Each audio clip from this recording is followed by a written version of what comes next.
जय हिंद दोस्तों, स्वागत है आप सभी का। दोस्तों इस क्लास में हम कर रहे हैं बीपीएससी का प्रीलिम टेस्ट सीरीज 2023 और ये दोस्तों टेस्ट नंबर 1 है, वो भी एडुटेरिया का। याद रखिएगा, एडुटेरिया का एक टेस्ट है।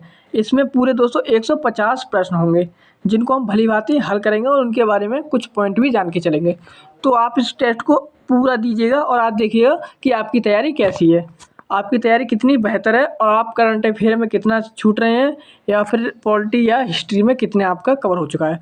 तो चलिए दोस्तों प्रश्नों को शुरू करते हैं। जो हमारे प्रश्नों की श्रृंखला है वो इंग्लिश हिंदी दोनों में दे रखी है। अगर आप इंग्लिश में भी देखना चाहते हैं तो आपको इसकी PDF मिल जाएगी हल सहित टेलीग्राम चैनल पर, तो आप वहाँ पर जाकर जुड़ जाइए। देखिए दोस्तों, ये हम यहाँ से टेस्ट नंबर 1 को शुरू कर रहे हैं। यहाँ के ये क्वेश्चन देख लेते हैं, थोड़ा इसे बड़ा कर लेते हैं जिससे कि आपको समझ में आता रहे। देखिए दोस्तों, टेस्ट है एडुटेरिया का, तो आपको इसमें आंसर नहीं मिलेंगे, हम इसके आंसर बताते हुए चलेंगे आपको। तो देखिए दोस्तों, प्रश्न नंबर 1 है हमारा, निम्न में से कौन सा स्थल बिहार में नवपाषाणकालीन स्थलों में शामिल है। दोस्तों बिहार के नवपाषाणकालीन स्थल पूछे हुए हैं। दोस्तों इस प्रश्न की खासियत यह है कि इसमें जो नवपाषाणकालीन स्थल हैं उनके जगह के नाम भी दे दिए हैं। तो सैनुआर ये रोहतास में है, चिरांद सारण में है और ताराडीह ये गया बिहार में है।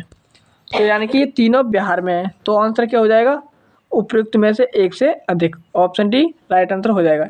याद रखिएगा, सैनुआर रोहतास, चिरांद सारण और ताराडीह गया में, ये तीनों कहाँ पर स्थित है, तीनों बिहार में स्थित हैं।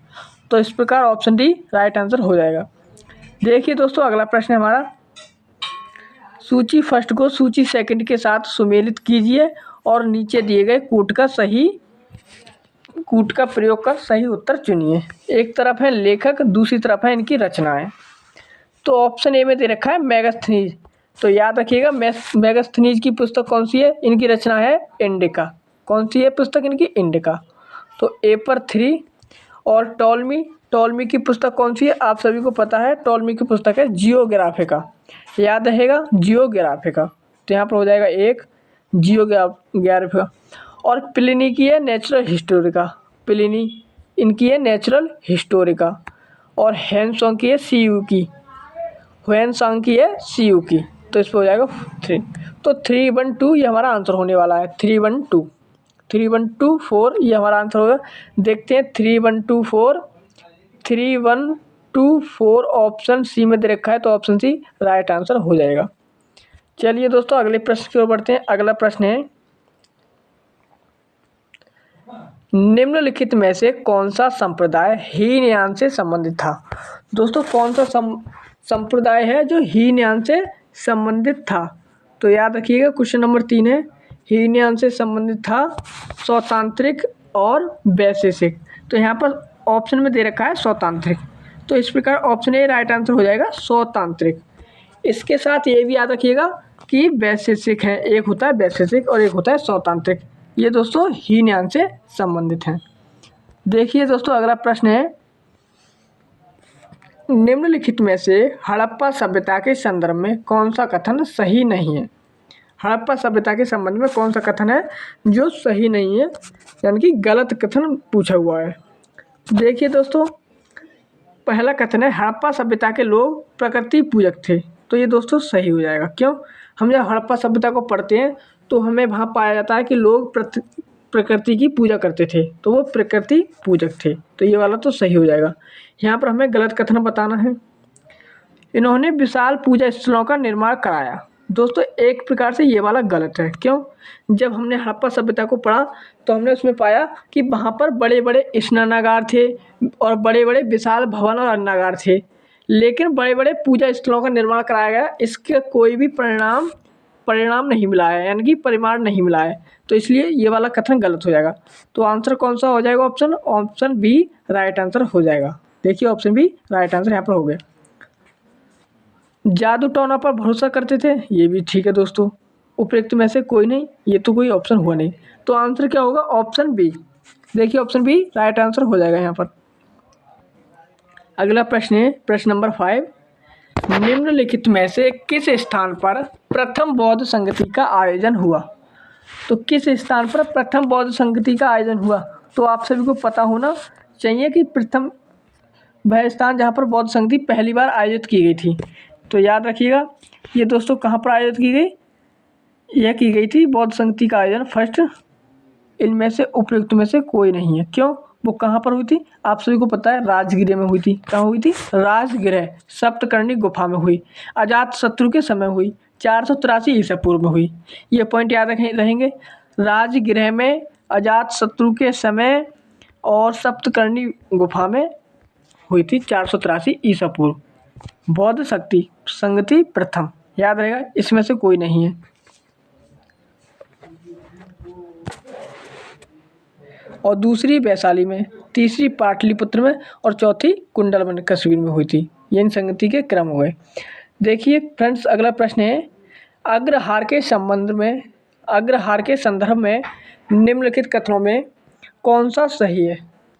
4 कथन दे रखे हैं और पूछा हुआ है अग्रहार के संदर्भ में कौन सा कथन सही है। सही कथन बताना है हमें, तो कौन सा कथन सही है। अग्रहार दोस्तों यह एक प्रकार की भूमि थी। अग्रहार क्या था, एक प्रकार की भूमि थी, और ये दोस्तों ब्राह्मणों को दान में दी जाती थी।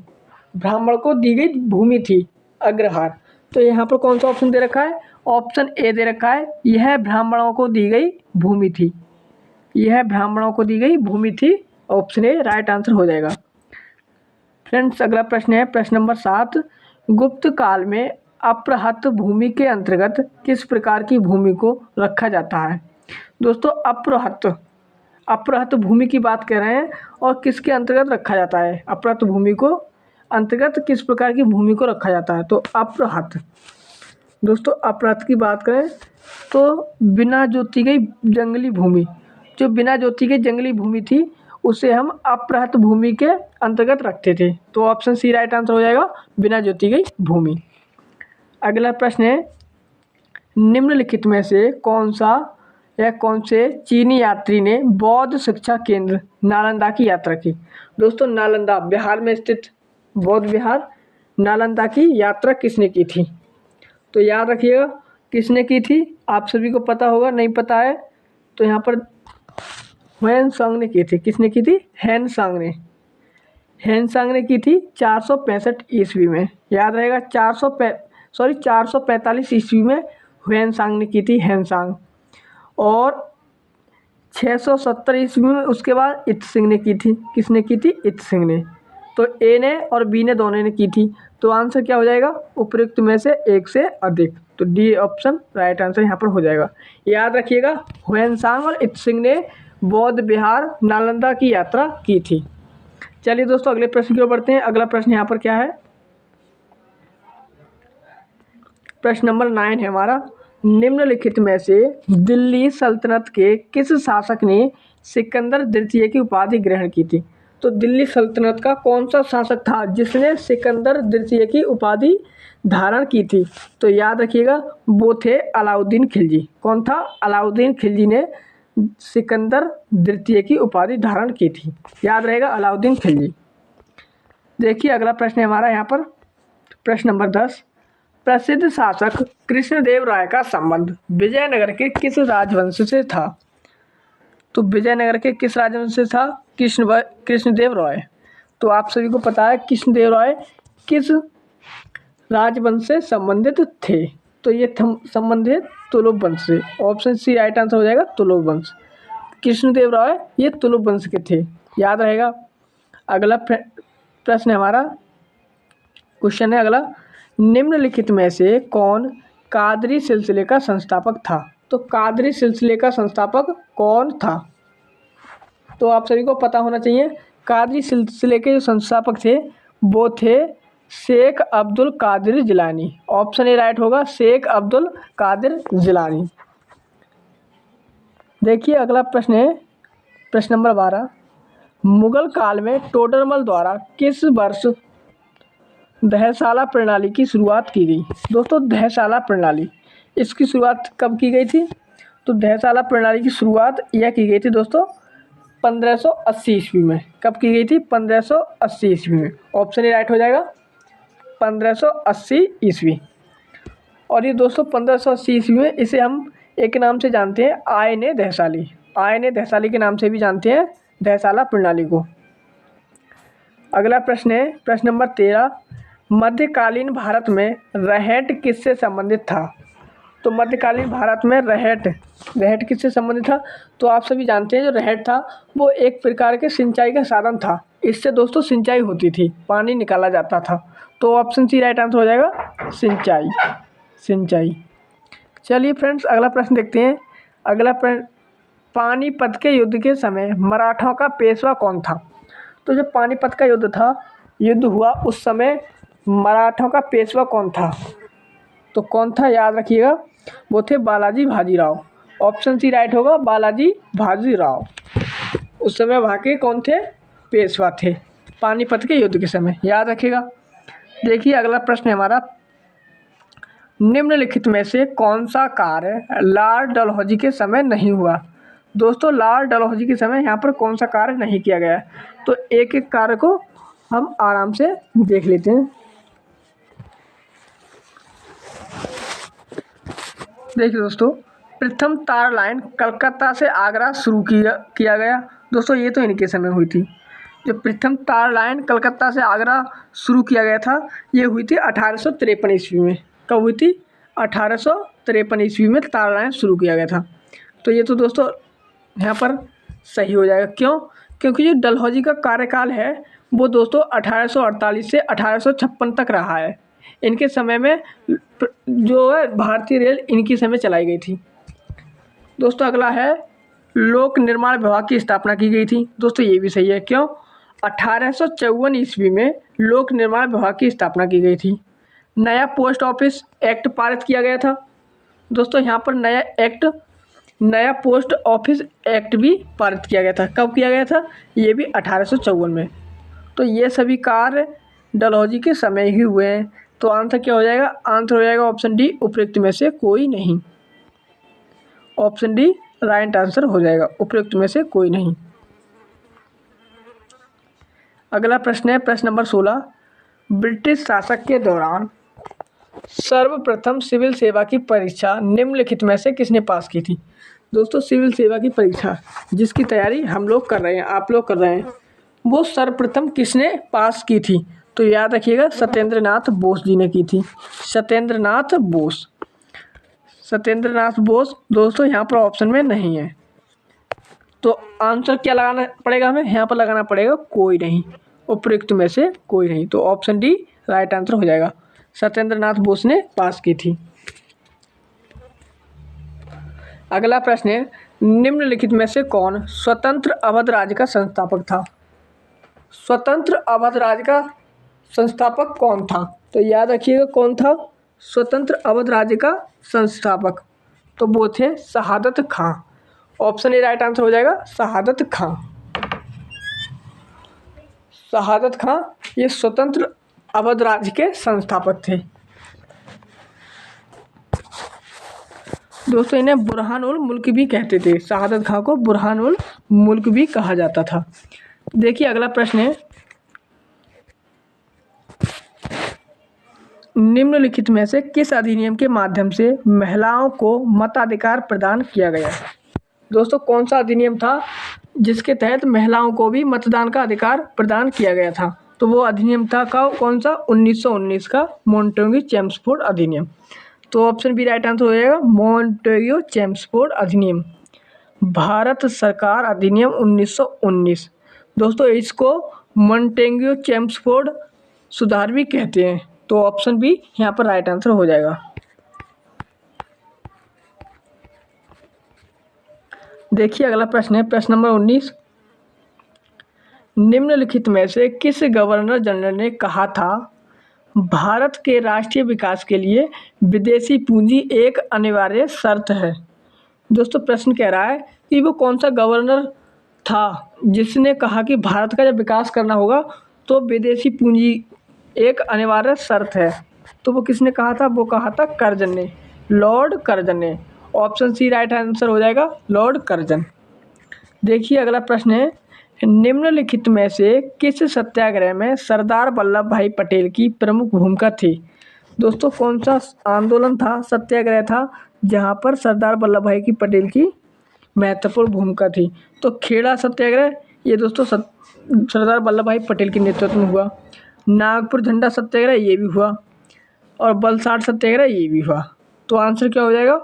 उपयुक्त में से एक से अधिक।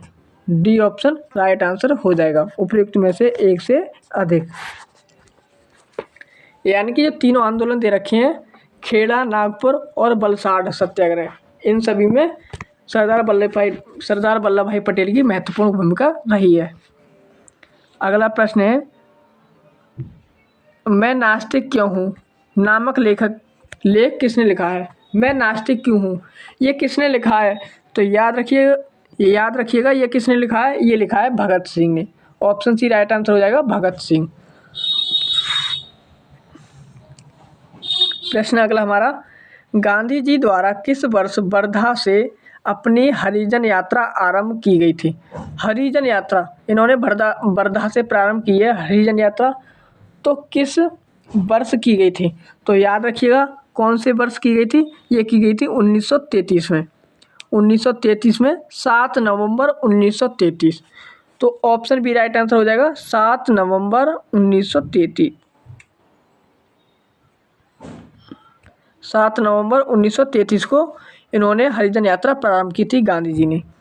अगला प्रश्न है प्रश्न नंबर 23, फिलाउड आयोग का संबंध निम्नलिखित में से किससे था? फिलाउड आयोग, याद रखिएगा फिलाउड आयोग का संबंध ये था दोस्तों भू राजस्व से।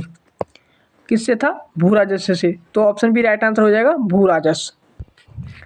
प्रश्न अगला है, कांग्रेस के किस अधिवेशन में कांग्रेस का संविधान तैयार किया गया? कांग्रेस के किस अधिवेशन में कांग्रेस का संविधान तैयार किया गया था?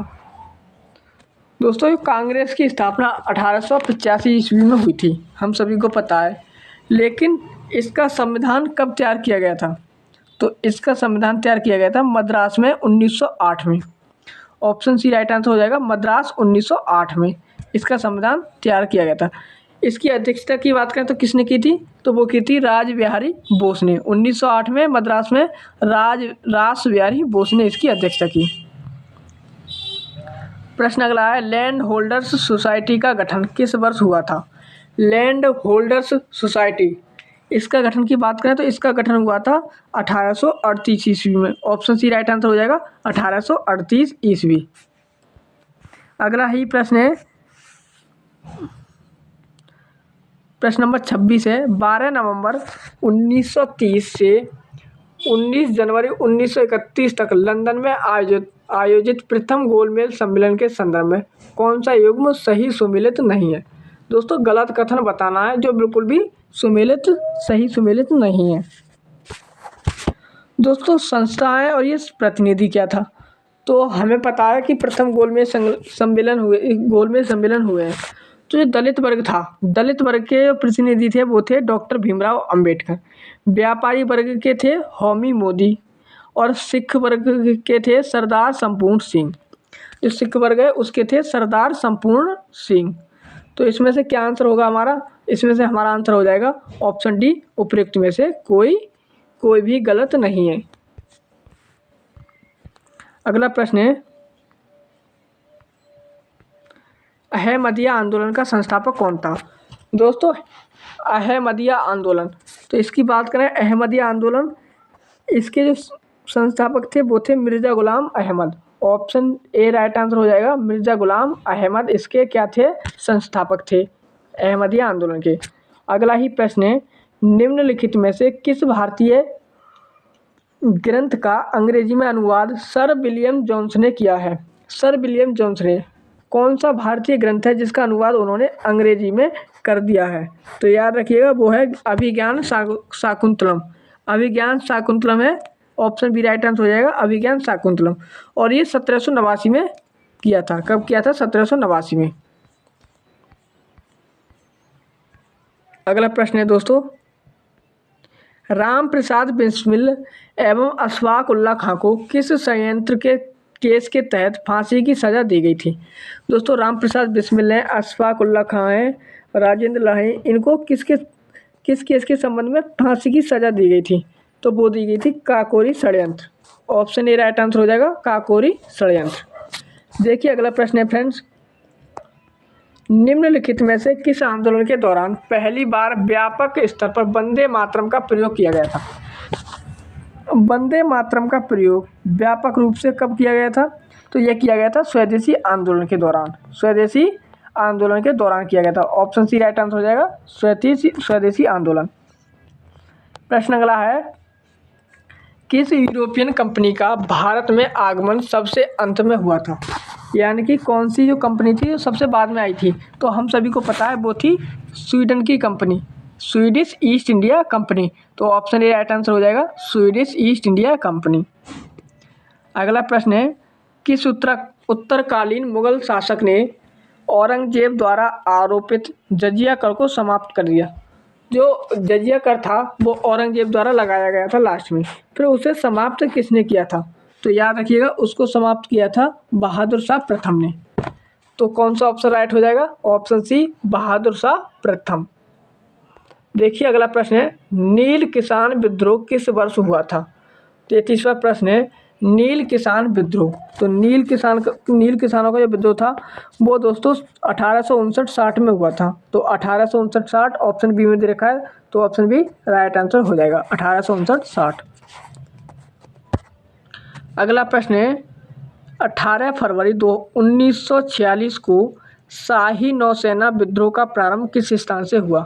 18 फरवरी 1946 को शाही नौसेना विद्रोह का प्रारंभ किस स्थान से हुआ था? तो कहाँ से हुआ था शाही नौसेना का विद्रोह? बम्बई से। ऑप्शन सी राइट आंसर हो जाएगा, बम्बई। देखिए अगला प्रश्न है हमारा, इंडियन मुसलमान नामक पुस्तक किसने लिखा है? इंडियन मुसलमान, ये पुस्तक किसने लिखी है? तो याद रखिएगा, ये पुस्तक लिखी है विलियम हंटर ने। 1870 में लिखी थी, विलियम हंटर ने लिखी थी। तो इसमें से दोस्तों कोई सा ऑप्शन नहीं है, विलियम हंटर कोई सा ऑप्शन नहीं है, तो ऑप्शन डी राइट आंसर हो जाएगा, उपरोक्त में से कोई नहीं। मगर आप इसको नोट कर लीजिएगा, विलियम हंटर है, इन्होंने इंडियन मुसलमान पुस्तक लिखी है 1870 ईस्वी में। नोट कीजिएगा, 1870 में विलियम हंटर ने इंडियन मुसलमान नामक पुस्तक लिखी है। देखिए अगला प्रश्न यहाँ पर, भारत के चुनाव आयोग से संबंधित निम्न कथनों पर विचार कीजिए। दोस्तों दो कथन दे रखे हैं भारत के निर्वाचन आयोग के संदर्भ में।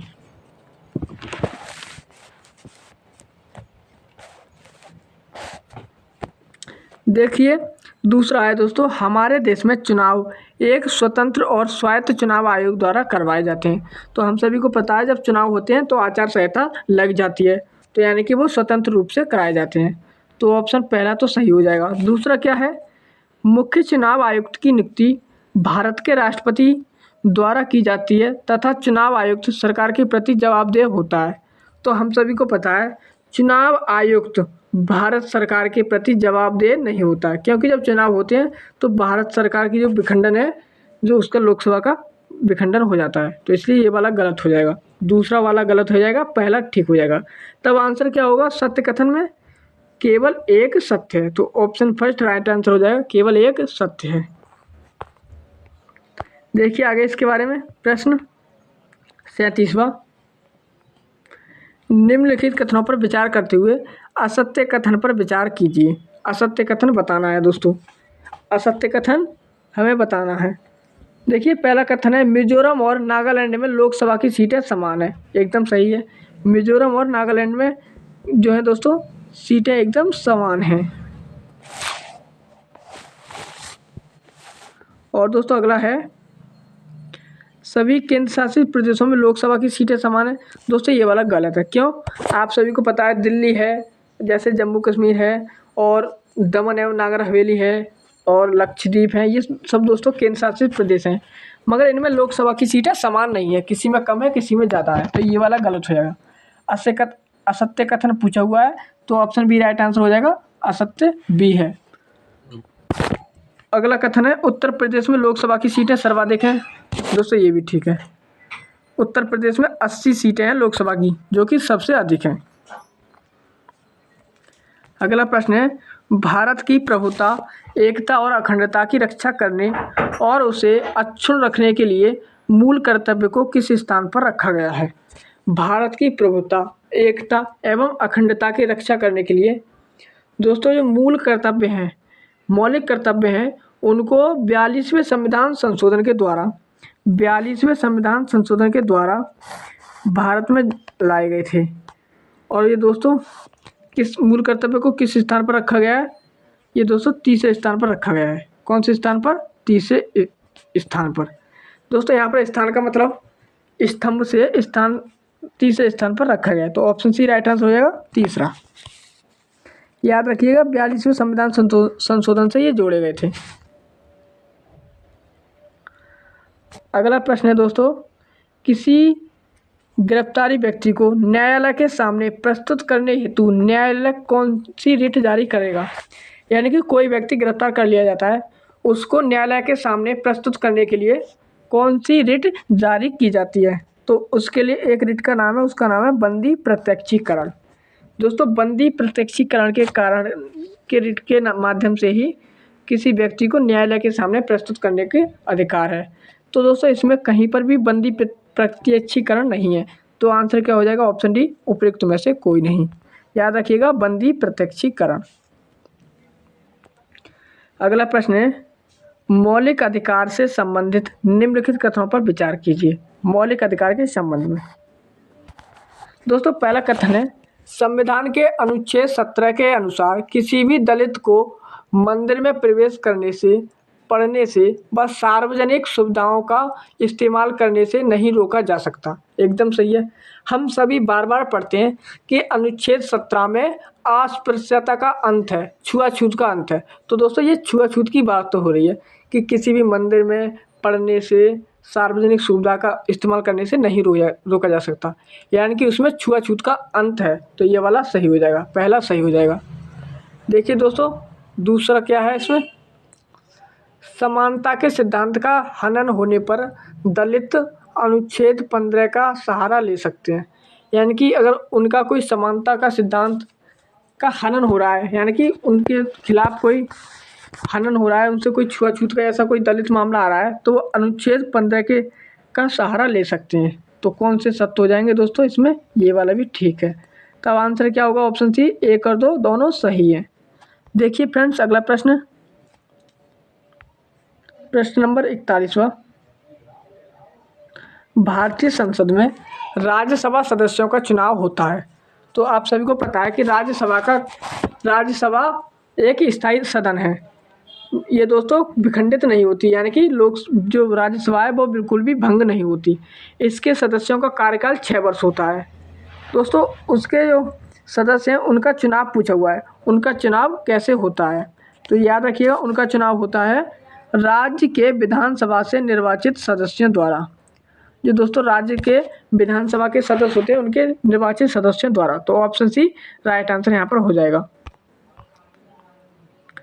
प्रश्न अगला है, निम्न में से कौन सा संविधान संशोधन 8वीं अनुसूची के भाषा से संबंधित नहीं है? दोस्तों 8वीं अनुसूची में वर्तमान में 22 भाषाएं हैं और ये दोस्तों इसमें 3 संविधान संशोधन करके इन भाषाओं को जोड़ा गया था।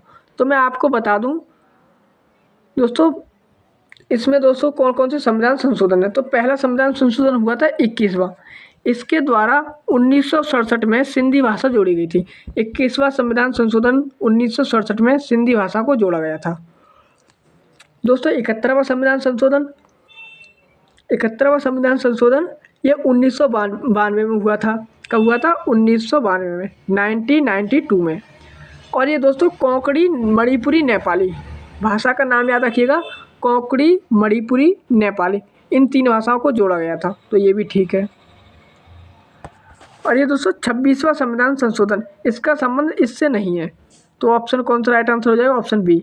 ऑप्शन बी यहाँ पर हमारा आंसर हो जाएगा क्योंकि इसमें नहीं पूछा हुआ है। और दोस्तों एक संविधान संशोधन हुआ है 92वां संविधान संशोधन 2030 में। इसके द्वारा बोडो डोगरी मैथिली संताली भाषाएं जोड़ी गई हैं संविधान में 92वां संविधान संशोधन 2003 के द्वारा।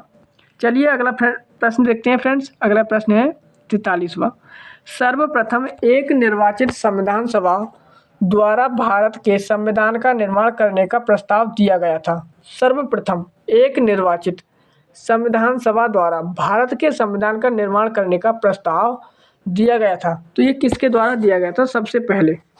तो सबसे पहले जो इसका प्रस्ताव दिया था वो दिया था दोस्तों क्रिप्स मिशन ने। तो ऑप्शन बी राइट आंसर हो जाएगा, क्रिप्स मिशन। क्रिप्स मिशन ने दिया था। देखिए दोस्तों अगला प्रश्न, निम्न में से कौन ऐसे राष्ट्रपति हैं जो राष्ट्रपति बनने के पूर्व उपराष्ट्रपति भी रहे हैं? यानी कि ऐसे कौन से राष्ट्रपति हैं जो उपराष्ट्रपति बने फिर उसके बाद राष्ट्रपति बन गए? तो याद रखिएगा कौन है, तो वो है दोस्तों बीबी गिरी भी है, आर वेंकट रमन भी हैं और शंकर दयाल शर्मा भी हैं। तो यानी कि तीनों हैं। जब तीनों हो गए तो आंसर क्या हो जाएगा? एक से अधिक। उपयुक्त में एक से अधिक, ये हमारा आंसर हो जाएगा। ऑप्शन डी यहाँ पर राइट आंसर हो जाएगा।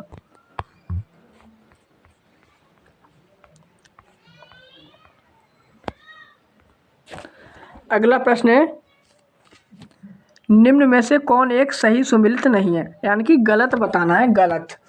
दोस्तों पहला है मेनका गांधी बनाम भारत संघ, ये किससे संबंधित था? विदेशी भ्रमण से, ये तो ठीक है। पुट्टा स्वामी बनाम भारत संघ, ये दोस्तों निजता का अधिकार से संबंधित है, ये भी ठीक है। इंदिरा साहनी बनाम भारत संघ, जो भारत संघ है वो पिछड़े वर्गों का आरक्षण के लिए है, दोस्तों ये भी ठीक है। जब दोस्तों इसमें तीनों ठीक है तब आंसर क्या होगा? उपयुक्त में से कोई नहीं। ऑप्शन डी राइट आंसर हो जाएगा कि उपयुक्त में से कोई गलत नहीं है। तो ऑप्शन डी राइट आंसर यहाँ पर हो जाएगा। देखिए फ्रेंड्स अगला प्रश्न है 46वां, निम्नलिखित में से कौन उष्ण कटिबंधीय घास का मैदान नहीं है? दोस्तों उष्ण कटिबंधीय घास के मैदान में मैंने आपको एनसीईआरटी की क्लास में आसानी से बताया है। उष्ण कटिबंधीय घास के मैदान गर्म क्षेत्रों में पाए जाते हैं जहाँ पर वर्षा अधिक होती है। तो दोस्तों कौन सा नहीं है? सवाना, तो ये दोस्तों उष्ण कटिबंधीय है, सवाना यहाँ पर उष्ण कटिबंधीय है।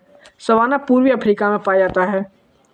और ये दोस्तों कंपोज, ये दोस्तों ब्राज़ील में पाया जाता है, ब्राज़ील में। और ये दोस्तों कंपोज ब्राज़ील में पाया जाता है, भूमध्य रेखा के आसपास है, तो ये भी उष्ण कटिबंधीय है। और लानोस, और ये दोस्तों लानोस जो वेनेजुला में पाया जाता है। कहाँ पाया जाता है? वेनेजुला में। तो ये भी दोस्तों कैसा है? उष्ण कटिबंधीय है, क्योंकि ये भूमध्य रेखा के आसपास ही पाया जाता है, भूमध्य रेखा के आसपास। तो ये भी इसमें क्या है? उष्ण कटिबंधीय घास के मैदान है। तो इसमें से क्या आंसर हो जाएगा? हमारा आंसर होगा उपयुक्त में से कोई नहीं। ऑप्शन डी राइट आंसर हो जाएगा। चलिए दोस्तों अगला प्रश्न देख लेते हैं यहीं पर 47वां, लवणता ग्राम जल में मौजूद नमक की मात्रा होती है। यानी कि खाली स्थान भरना है। लवणता क्या होती है? तो लवणता याद रखना 1000 ग्राम। आपको यहीं एक पॉइंट याद रखना है, 1000 ग्राम, 1000 ग्राम जल में मौजूद नमक की मात्रा होती है। तो ऑप्शन बी राइट आंसर हो जाएगा। 1000 ग्राम जल में मौजूद नमक की मात्रा होती है लवणता, याद रहेगा। आपको अगर लवणता कभी भी पूछ ली जाए समुद्र जल में लवणता क्या होती है, तो लवणता होती है कि 1000 ग्राम जल ले लिया जाए, यानी कि 1 किलो, जिसे हम 1000 ग्राम बोलते हैं, और उसमें से जो लवणता उपलब्ध होती है, नमक की मात्रा उपलब्ध होती है, उसे ही लवणता कहते हैं। देखिए दोस्तों अगला प्रश्न है यहाँ पर 48वां, पृथ्वी पर उपलब्ध संपूर्ण जल में महासागरीय जल के बाद दूसरा प्रमुख जल क्षेत्र कौन है? यानी कि पूरी पृथ्वी पर जो जल क्षेत्र पाया जाता है, जैसे कि महासागर, बड़े बड़े महासागर हैं, उसके बाद जल दूसरे स्थान पर किस में पाया जाता है? तो याद रखिएगा दूसरे स्थान पर किस में पाया जाता है? ये पाया जाता है दोस्तों बर्फ छत्रक में। किसमें? ऑप्शन ए राइट आंसर हो जाएगा, बर्फ छत्रक। क्यों? जैसे कि दोस्तों दक्षिण ध्रुव पर बर्फ जमी पड़ी है, हिमालय पर्वत पर काफ़ी सारी बर्फ जमी पड़ी है, तो ये बर्फ के क्षेत्र में, जैसे ग्रीनलैंड है, और ये दोस्तों जैसे और भी, जैसे साइबेरिया का जो क्षेत्र है यहाँ पर बर्फ ही बर्फ है, तो बर्फ छत्रक में सबसे ज़्यादा जल है दूसरे स्थान पर। देखिए दोस्तों अगला प्रश्न है, निम्नलिखित खगोलीय स्थिति किस घटना को प्रकट करती है? दोस्तों ये सूर्य है, ये चंद्रमा है, ये पृथ्वी। यानी कि सूर्य और पृथ्वी, चंद्रमा का बल दोनों का पृथ्वी की ओर लग रहा है। तो ये आपको पता है, जब दोनों चंद्रमा और सूर्य दोनों मिलकर पृथ्वी पर बल लगाते हैं, अपनी ओर खींचते हैं, तो वहाँ पर बृहत ज्वार भाटा होता है। क्या होता है? बृहत ज्वार भाटा। क्या होता है? बृहत ज्वार भाटा, याद रहेगा। पर दोस्तों यहाँ पर आपको एक बात याद रखनी है, बृहत ज्वार भाटा तो होता ही है, परंतु यहाँ पर दोस्तों चंद्र ग्रहण की भी स्थिति होती है। कैसी? चंद्र ग्रहण की स्थिति भी होती है। सॉरी, चंद्र ग्रहण नहीं होगा। क्यों? क्योंकि दोस्तों चंद्र ग्रहण नहीं होगा। क्यों? सूर्य ग्रहण होगा, क्योंकि हम पृथ्वी से जब देखेंगे तो चंद्रमा बीच में है, तो हमें सूर्य नहीं दिखेगा। सूर्य नहीं दिखेगा तब यहाँ पर सूर्य ग्रहण होगा। और बृहत ज्वार-भाटा भी होगा। ये दोनों का बल इस पर लगेगा। तो ए और सी दोनों राइट आंसर हो जाएंगे। सूर्य ग्रहण और बृहत ज्वार-भाटा की स्थिति है। बृहत ज्वार-भाटा की स्थिति है। तो आंसर क्या हो जाएगा? ऑप्शन डी, उपयुक्त में से एक से अधिक। यहाँ पर डी ऑप्शन राइट आंसर हो जाएगा। देखिए अगला प्रश्न है, जनसंख्या परिवर्तन के लिए कौन से कारक उत्तरदायी हैं? दोस्तों जनसंख्या परिवर्तन जो होती है, कहीं पर जनसंख्या घट गई, कहीं पर जनसंख्या बढ़ गई, ज़्यादा हो जाती है। जैसे कि भारत में जनसंख्या बढ़ रही है, कभी कभी घट जाती है, जैसे कि नागालैंड में घटती है जनसंख्या। तो दोस्तों इसका क्या क्या कारण रहते हैं? तो जन्म होगा तो जनसंख्या बढ़ेगी, मृत्यु होगी तो घटेगी, और प्रवास यानी कि दूसरे देश से आएंगे तो वहाँ पर जनसंख्या में परिवर्तन होता रहेगा। तो ऑप्शन ए राइट आंसर हो जाएगा।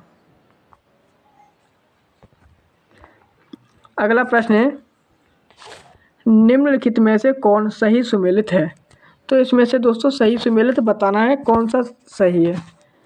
पैटागोनिया दोस्तों अर्जेंटीना में पाया जाता है। दोस्तों ये तो सही है। पैटागोनिया अर्जेंटीना, पैटागोनिया कहाँ पाया जाता है दोस्तों? अर्जेंटीना में पाया जाता है। तो एकदम ये वाला तो सही है। दूसरा है दोस्तों आटाकामा जो मरुस्थल है वो दोस्तों चिली में पाया जाता है। कहाँ पाया जाता है? चिली में। तो ये उज्बेकिस्तान दे रखा है, तो ये वाला गलत हो जाएगा। कहाँ पर पाया जाता है? चिली में। काराकुम की बात करें तो ये दोस्तों काराकुम कहाँ पाया जाता है? तो काराकुम पाया जाता है तुर्कमेनिस्तान में। तो ये सोमालिया दे रखा है, तो ये वाला गलत होगा। काराकुम तुर्कमेनिस्तान में पाया जाता है। यहाँ पर कौन सा राइट आंसर हो जाएगा? यहाँ पर राइट आंसर होगा ऑप्शन ए सही है, पैटागोनिया अर्जेंटीना में। अगला प्रश्न है, 15 डिग्री पश्चिम देशांतर पर दिन के 2 बज रहे हो तो उसी समय 45 डिग्री पूर्वी देशांतर पर कितना बज रहा होगा? दोस्तों 15 डिग्री पश्चिमी देशांतर पर दिन के 2 बज रहा है और उसी समय 45 डिग्री पूर्वी देशांतर पर कितना बज रहा होगा? तो दोस्तों आप सभी को पता है कि हमारे देश की जो मानक समय रेखा है वो 82.5 डिग्री है। 82.5 डिग्री कितनी है? 82.5 डिग्री है। और दोस्तों यहाँ पर दे रखा है 15 डिग्री पश्चिमी देशांतर पर, यानी कि जो 0 डिग्री है उसके भी पश्चिम में 15 डिग्री बढ़ गई। वहाँ पर कितना बज रहा है? 2। तो दोस्तों जो इसका आंसर होगा वो होगा 6 PM। अब वो कैसे निकलेगा? जैसे कि दोस्तों 1 डिग्री बराबर 4 मिनट होता है। 1 डिग्री बराबर 4 मिनट होता है। तो 15 से अगर हम गुणा करेंगे 15 से, तो यहाँ पर कितना हो जाएगा? 15 चौका 60, यानी कि 1 घंटा ये पीछे है। तो 1 घंटा इस 2 में जोड़ेंगे हम, तो यहाँ पर हो जाएगा 3, यानी कि अब 3 बज रहा है हमारे 0 डिग्री रेखा पर। अब 0 डिग्री से और आगे बढ़ेंगे 45 डिग्री, तो 45 डिग्री 15 डिग्री में 1 घंटा, और दोस्तों 30 डिग्री में 2 घंटा, तो 45 डिग्री में 3 घंटा। 3 घंटा इन 3 में जोड़ेंगे तो कितना बच जाएगा? 6 बच जाएगा। तो इस प्रकार हमारा राइट आंसर सी हो जाएगा। देखिए दोस्तों अगला प्रश्न है, लैब्राडोर जलधारा अवस्थित है। लैब्राडोर जलधारा ये दोस्तों कहाँ अवस्थित है? तो आप सभी को पता होना चाहिए। लैब्राडोर जलधारा यह दोस्तों एक ठंडी जलधारा है। कैसी जलधारा है? ठंडी। और ये दोस्तों उत्तरी अमेरिका एवं ग्रीनलैंड के मध्य जलधारा अवस्थित है, लैब्राडोर जलधारा। अगला प्रश्न है, वायुमंडल के किस मंडल में अंतरिक्ष से प्रवेश करने वाले उल्कापिंड इस परत में आने पर जल जाते हैं? यानी कि दोस्तों कौन सी परत है जो वायुमंडल में प्रवेश करते ही जल जाते हैं? दोस्तों इसका प्रश्न मैंने आपको पूर्वावलोकन में कराया है, घटना चक्र के पूर्वावलोकन में।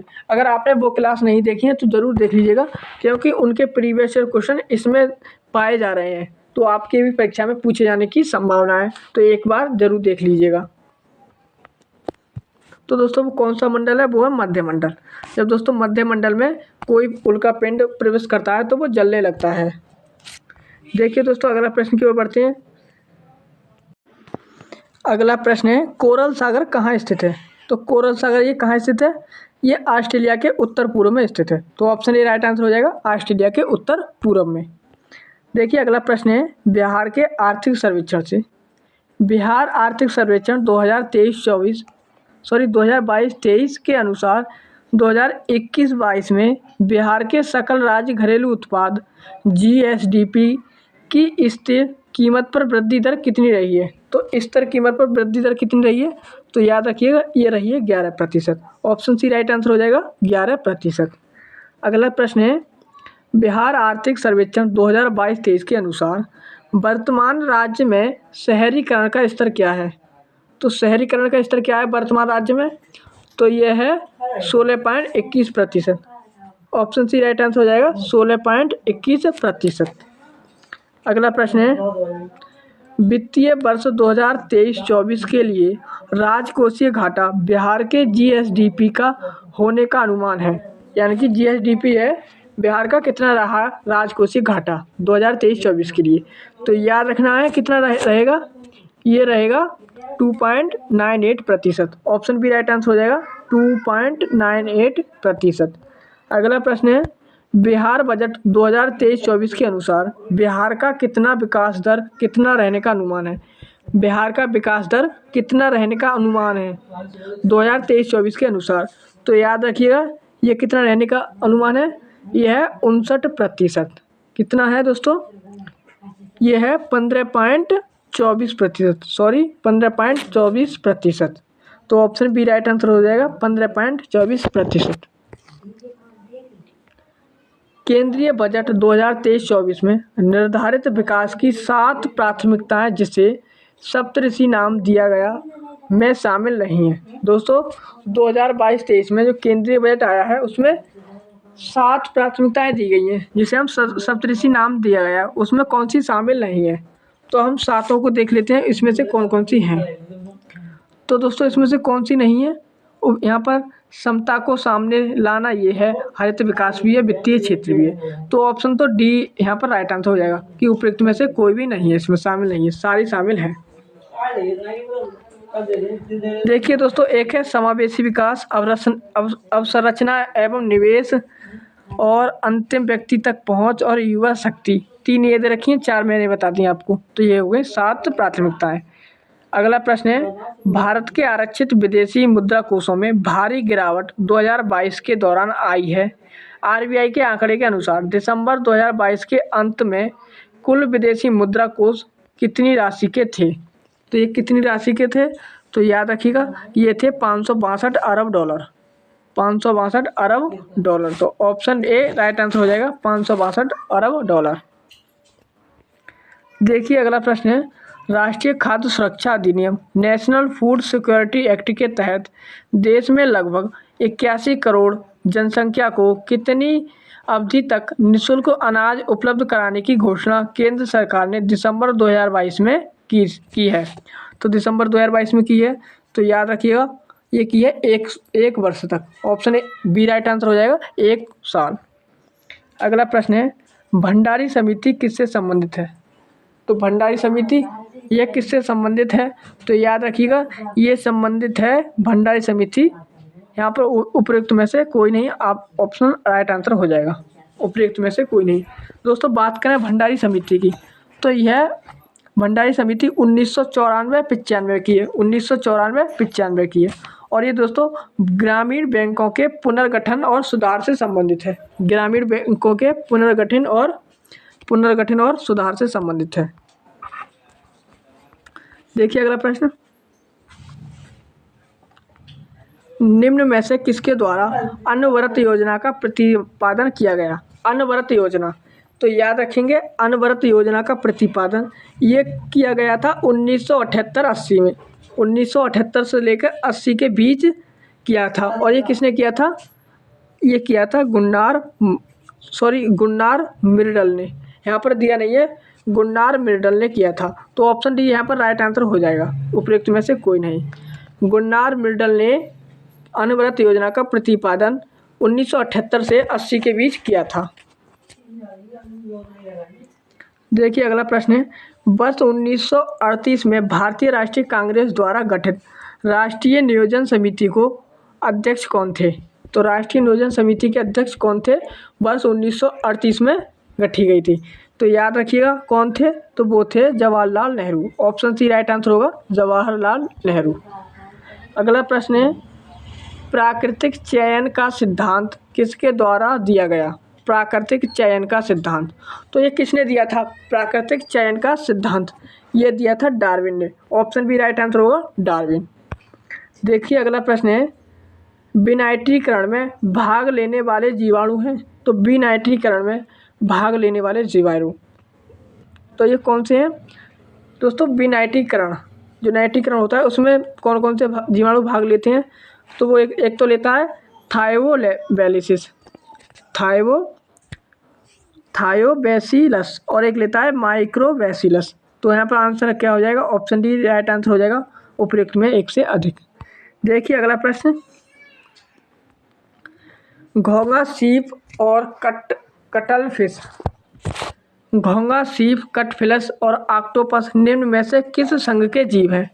तो आप सभी को पता होगा, ये दोस्तों बायोलॉजी का प्रश्न है। ये सभी किस संघ के जीव हैं? तो ये हैं किसके? मोलस्का संघ के। ऑप्शन बी राइट आंसर होगा, मोलस्का संघ के जीव हैं। देखिए अगला प्रश्न क्या है?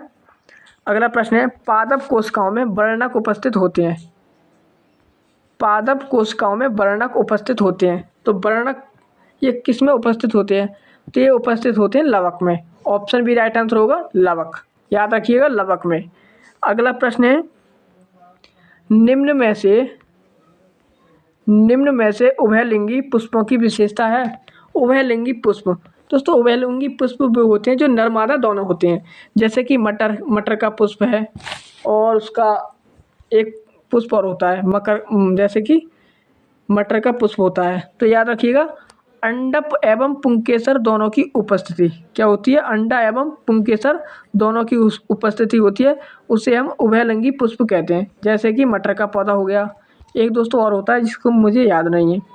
देखिए अगला है, कार्बोहाइड्रेट के संबंध में निम्न कथनों पर विचार कीजिए। कार्बोहाइड्रेट, तो दोस्तों बात करते हैं कार्बोहाइड्रेट के संबंध में, सही कथन बताना है।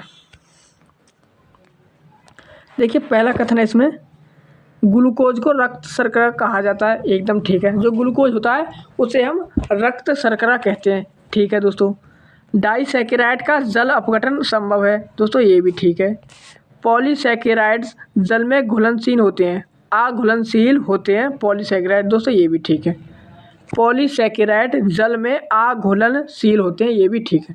अगला है, मोनोसैकेराइड जल का अपघटन किया जा सकता है। मोनोसैकेराइड का जल अपघटन किया जा सकता है, ये भी गलत है। क्यों दोस्तों? मोनोसैकेराइड होता है उसका जल अपघटन नहीं किया जा सकता। तो क्या आंसर हो जाएगा? आंसर हो जाएगा 1, 2, 3, केवल 1 और 2, 3 ठीक है। तो ऑप्शन सी राइट आंसर हो जाएगा। देखिए अगला प्रश्न, निम्न में से किस खनिज की उपस्थिति से मानव शरीर में अंगघात का जोखिम बढ़ जाता है? किस खनिज की उपस्थिति से मानव शरीर में अंगघात का जोखिम बढ़ जाता है? तो याद रखिएगा कौन सी होती है? वो होता है potassium. Potassium, option C right answer हो जाएगा, पोटेशियम। चलिए दोस्तों अगले प्रश्न की ओर बढ़ते हैं। अगला प्रश्न क्या है?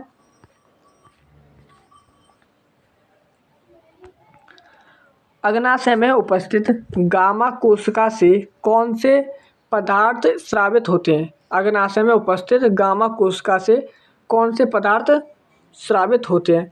तो याद रखिएगा, जो गामा कोशिका होती है अग्नाशय में उपस्थित, उससे कौन से पदार्थ होते हैं? तो एक तो पॉलीपेप्टाइड होता है। ऑप्शन सी राइट आंसर होगा, पॉलीपेप्टाइड। देखिए अगला प्रश्न, निम्न में से मानव शरीर के किस अंग में यूरिया का निर्माण होता है? यूरिया का निर्माण, तो आप सभी को पता है यूरिया का निर्माण ये कहाँ पर होता है? यकृत में। ऑप्शन ए राइट आंसर हो जाएगा, यकृत, ऑप्शन ए राइट आंसर होगा। अगला प्रश्न है, निम्न में से प्रोटोजोआ जनित रोग है। प्रोटोजोआ जनित रोग, तो आप सभी को पता होना चाहिए कि प्रोटोजोआ जनित रोग कौन कौन से होते हैं। तो दोस्तों प्रोटोजोआ से जनित रोग एक तो होता है दोस्तों मलेरिया, ये भी प्रोटोजोआ से जनित होता है। इस प्रोटोजोआ का नाम क्या है? प्लाज्मोडियम बाइवेक्स। प्लाज्मोडियम बाइवेक्स ये प्रोटोजोआ होता है। और होती है एक सोने की बीमारी। सोने की बीमारी ये दोस्तों टिप्नोसोमा प्रोटोजोआ से होता है। सोने की बीमारी होती है कौन सा प्रोटोजोआ है? तो टिप्नोसोमा प्रोटोजोआ होता है। और होता है एक चेचक। चेचक किससे होता है? वेरियोला वायरस से। दोस्तों चेचक होता है वेरियोला वायरस से। ये दोस्तों वायरस जनित रोग है चेचक।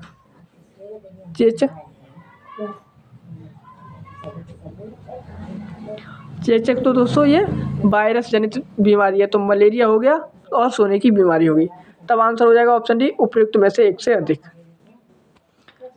अगला प्रश्न है, शुद्ध जल का त्रिक बिंदु कितने दाब पर होता है? शुद्ध जल का त्रिक बिंदु, तो याद रखिएगा शुद्ध जल का जो त्रिक बिंदु होता है वो होता है 611.65 पास्कल पर। ऑप्शन ए राइट आंसर हो जाएगा 611.65 पास्कल पर। दोस्तों ये पास दाबकल की इकाई है। अगला प्रश्न है दोस्तों, 9.467 गुणा 10 की पावर 15 का कोटिमान कितना होता है? तो इसका कोटिमान याद रखिएगा कितना होता है? 15। ऑप्शन सी राइट आंसर होगा 15। देखिए अगला प्रश्न है, दूध से मक्खन बनाने वाली मशीन किस बल पर क्रियाशील होती है? दूध से मक्खन निकालना ये दोस्तों अपकेंद्रीय बल के उदाहरण है। कैसे बल के उदाहरण है दोस्तों? ये सभी अपकेंद्रीय बल के उदाहरण है। ऑप्शन बी राइट आंसर होगा अपकेंद्रीय बल।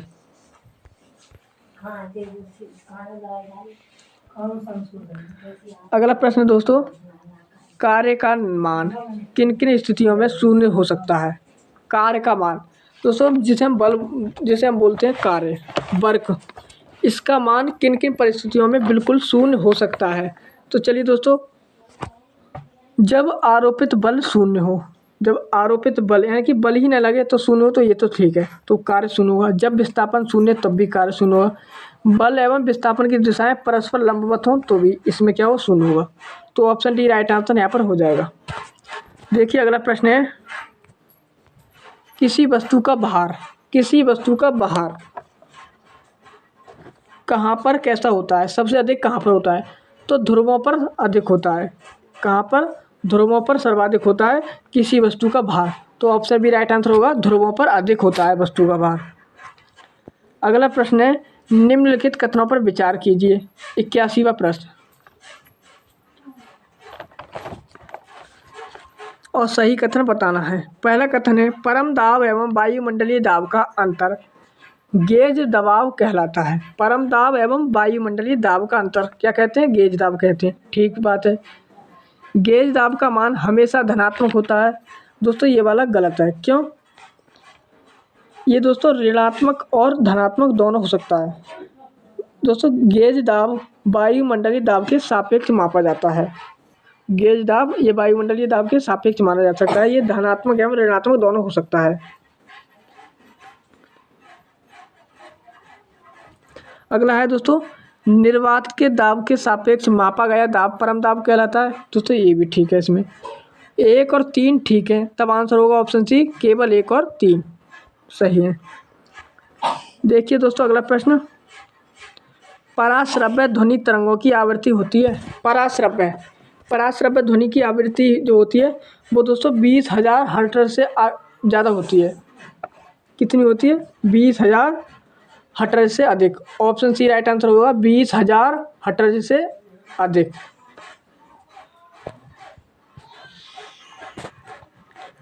अगला प्रश्न है, विशिष्ट ऊष्मा की एसआई इकाई होती है। विशिष्ट ऊष्मा की एसआई इकाई तो ये कितनी होती है?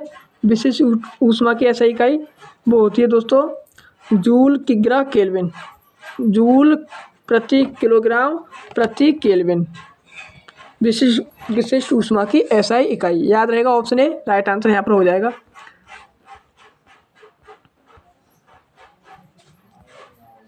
देखिए अगला प्रश्न है यहाँ पर, प्रकाश के वर्ण विक्षेपण में लाल रंग का परास होता है। प्रकाश के वर्ण विक्षेपण में लाल रंग का परास होता है। तो इसका जो लाल रंग का परास होता है उसका जो परास है वो होता है 6200 एंगस्ट्रॉम से 7800 angstrom. Option C right answer यहाँ पर हो जाएगा। देखिए दोस्तों अगला प्रश्न है, विद्युत फ्यूज में इस्तेमाल किए जाने वाले मिश्र धातु का गुण है? विद्युत फ्यूज में इस्तेमाल किए जाने वाले मिश्र धातु का गुण क्या है? तो याद रखिएगा, इसका जो गुण होता है वो होता है निम्न गलनांक एवं उच्च प्रतिरोध। ऑप्शन सी राइट आंसर हो जाएगा, निम्न गलनांक एवं उच्च प्रतिरोध। निम्नलिखित वैज्ञानिकों में से किसने स्थिर अनुपात के नियम को प्रतिपादन किया है? स्थिर अनुपात के नियम का प्रतिपादन किसने किया है? तो याद रखिएगा, ये किसने किया है? ये किया है Joseph Proust. Option A right answer हो जाएगा, जोसेफ प्राउस्ट ने। अगला प्रश्न है, कार्बन मुक्त परमाणु ऊर्जा से उत्पन्न होने वाली हाइड्रोजन का क्या नाम है? कार्बन मुक्त परमाणु ऊर्जा, कार्बन मुक्त परमाणु ऊर्जा से उत्पन्न होने वाले हाइड्रोजन का क्या नाम है? तो इसके हाइड्रोजन का नाम क्या है? तो आप सभी को पता है, उसे कहते हैं गुलाबी hydrogen. Option B right answer हो जाएगा, गुलाबी हाइड्रोजन।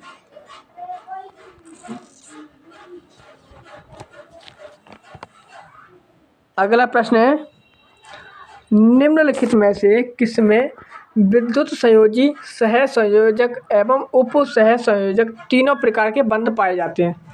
विद्युत संयोजी, सहसंयोजक एवं उप सहसंयोजक तीनों प्रकार के बंध किसमें पाए जाते हैं? तो याद रखिएगा, ये तीनों प्रकार के बंध पाए जाते हैं अमोनियम क्लोराइड और अमोनियम ब्रोमाइड। अमोनियम क्लोराइड और अमोनियम ब्रोमाइड, इन दोनों में तीनों प्रकार के बंध पाए जाते हैं। तब आंसर हो जाएगा ऑप्शन डी, उपयुक्त में एक से अधिक। देखिए अगला प्रश्न, किण्वन का प्रयोग निम्नलिखित में से किसके निर्माण में किया जाता है? दोस्तों किण्वन का प्रयोग, किण्वन का प्रयोग ये किसके निर्माण में किया जाता है? तो यह किया जाता है, जैसे दोस्तों दही का बनना। किण्वन की बात करें दोस्तों, किण्वन एक जैव रासायनिक प्रक्रिया है जिसे सर्वप्रथम लुई पास्चर ने प्रयोग के माध्यम से समझाया था, और जिसमें दोस्तों शराब भी बनती है, दही भी बनता है, ब्रेड भी बनते हैं। तो ऑप्शन डी राइट आंसर हो जाएगा, उपयुक्त में से एक से अधिक। देखिए अगला प्रश्न, प्राकृतिक स्रोत तथा अम्ल एसिड के निम्नलिखित युग्मों में से कौन सा युग्म सुमेलित है? तो कौन सा युग्म सुमेलित है? तो दोस्तों इसमें कौन सा सही सुमेलित है?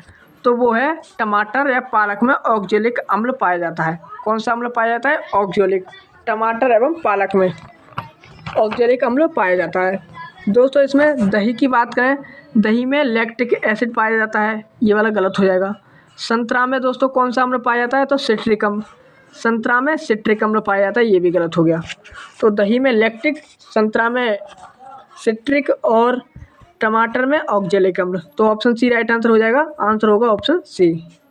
ऑप्शन सी इसका राइट आंसर है। देखिए अगला प्रश्न, अम्ल जलीय विलयन में जल के साथ अभिक्रिया करके क्या मुक्त करते हैं? अम्ल जब दोस्तों ये जलीय विलयन में क्रिया करते हैं, जल के विलयन में, तो ये एचाइन प्लस क्या करते हैं? मुक्त करते हैं। तो ऑप्शन सी राइट आंसर हो जाएगा। अगला प्रश्न है, कास्टिक सोडा का रासायनिक सूत्र क्या है? कास्टिक सोडा का रासायनिक सूत्र, तो याद रखिएगा, कास्टिक सोडा का रासायनिक सूत्र होता है NaOH, sodium hydroxide. Option B right answer हो जाएगा, सोडियम हाइड्रोक्साइड या फिर NaOH, कास्टिक सोडा। अगला प्रश्न है, मिलेराइट निम्नलिखित में से किसका अयस्क है? तो मिलेराइट ये किसका अयस्क है? ये निकेल का अयस्क है। किसका? निकेल का अयस्क है मिलेराइट। अगला प्रश्न है, एक अल्फा कण में प्रोटॉन तथा न्यूट्रॉन की संख्या क्रमशः होती है? तो प्रोटॉन तथा न्यूट्रॉन की संख्या कितनी होती है एक अल्फा कण में? तो ये होती है 2-2। ऑप्शन बी राइट आंसर हो जाएगा, 2-2। देखिए अगला प्रश्न है, निम्नलिखित में से किसे कृत्रिम रेशम भी कहा जाता है? दोस्तों कृत्रिम रेशा कौन किसे कहते हैं? तो ये कहते हैं रेयॉन को। ऑप्शन ए राइट आंसर हो जाएगा, रेयान को क्या कहते हैं? कृत्रिम रेशा। अगला प्रश्न है, निम्नलिखित में से किस राज्य में दुनिया की सबसे ऊंची भगवान शिव की प्रतिमा विश्वास स्वरूपम का अनावरण किया गया है। विश्वास स्वरूपम की बात करें तो ये दोस्तों राजस्थान में की गई है। कहाँ पर किया गया है? राजस्थान। ऑप्शन भी राइट आंसर होगा राजस्थान। अगला प्रश्न है, वित्तीय अपराधों में शामिल साइबर क्राइम के विरुद्ध सीबीआई द्वारा किस ऑपरेशन की शुरुआत की गई है? तो सीबीआई द्वारा किस ऑपरेशन की शुरुआत की गई है? तो याद रखिएगा, ये की गई है दोस्तों ऑपरेशन चक्र। बी ऑप्शन राइट आंसर हो जाएगा। सॉरी, ऑप्शन सी, ऑपरेशन चक्र। ऑपरेशन चक्र। अगला प्रश्न है, प्रधानमंत्री नरेंद्र मोदी ने किस राज्य में स्थित मोढेरा गांव को भारत का पहला 24x7 सौर ऊर्जा संचालित गांव घोषित किया है? 24x7 आवर सौर ऊर्जा से संचालित गांव घोषित किया है। तो ये दोस्तों गुजरात में स्थित है मोढेरा मंदिर। मोढेरा गांव में ये दोस्तों मंदिर बनाया गया है। देखिए दोस्तों अगला प्रश्न क्या है, अक्टूबर 2022 में राष्ट्रपति ने राज्यसभा के लिए 4 सदस्यों को मनोनीत किया। निम्नलिखित में से कौन इसमें शामिल नहीं है? 4 सदस्य में दोस्तों कौन शामिल नहीं है? तो वो शामिल नहीं है Kapil Kapoor. Option C right answer हो जाएगा, श्री कपिल कपूर। वीरेंद्र हेगड़े शामिल है, केबी विजेंद्र प्रसाद भी शामिल है। देखिए अगला प्रश्न, निम्नलिखित में से किस राज्य में भारत का पहला वानिकी विश्वविद्यालय स्थापित किया गया? भारत का पहला वानिकी विश्वविद्यालय ये दोस्तों तेलंगाना में शुरू किया गया है, स्थापित किया गया है तेलंगाना में। ऑप्शन बी राइट आंसर हो जाएगा, तेलंगाना। देखिए अगला प्रश्न, निम्नलिखित में से किस राज्य में दुनिया का सबसे ऊंचा मतदान केंद्र खोला गया? दुनिया का सबसे ऊंचा मतदान केंद्र कहाँ पर खोला गया है?